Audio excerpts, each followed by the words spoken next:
What's the deal, y'all? This your man King Eric, the media assassin, coming at y'all with another video. Be sure to subscribe and the like button for me. So for Tupac birthday, we want to do something different here. We're not going to sit there and talk about his life. We're not going to talk about the shooting. We're not going to talk about the Quad Studios. We ain't going to talk about the beefing.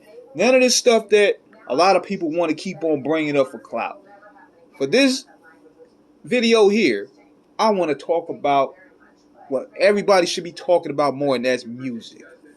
And I want to talk about an album that nobody really talked about, and that's the Thug Life album.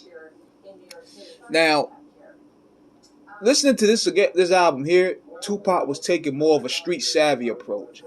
You're not gonna hear any Brenda's Got a Baby or Keep Your Head Up, some Dear Mamas on this record here. This record was straight street, and it was to the point where a lot of those records he recorded, they didn't make the cutting floor because Interscope considered them to be too controversial for release.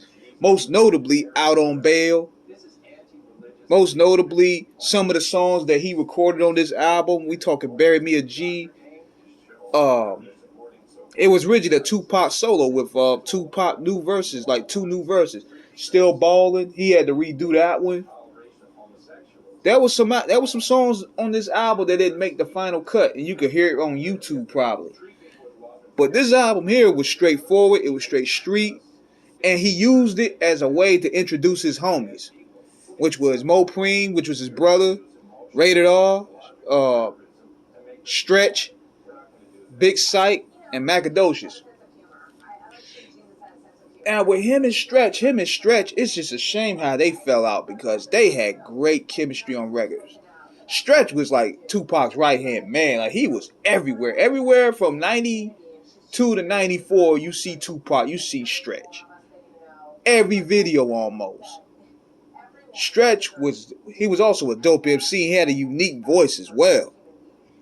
That's why with the favorite record they did on this album, which was Under Pressure, they both showed they had dynamic chemistry. Pain, they showed dynamic chemistry. And then these records here, like Bury Me a G, Straight Ballin', Pour Out a Little Liquor, that elevated Pac on a stature to where now he was embraced by the Thug Nation, as he would say. The gangsters, the street people, the streets embraced him more now. See, he wasn't considered a Tyler quality artist with this album here. Like, people would think, oh, he's just a PM Dawn type rapper that just recorded nice songs. He was just a poet. He knew how to appeal to the demographic of the streets, and this is what this album was supposed to do. Another one of my favorite on this album was How Long Would They Mourn Me, which was dedicated to Kato, his homie Kato, and you had Nate Dogg on there, the late great Nate Dogg, rest his peace.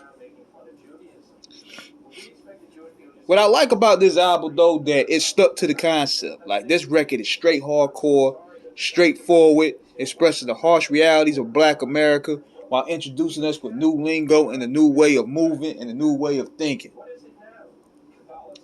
And Pac, even though he was on most of the songs, he let some of his boys get some shine. Like, even on Don't Get It Twisted, he let them shine more. And Street Fame, he was just on 3 songs he didn't appear on.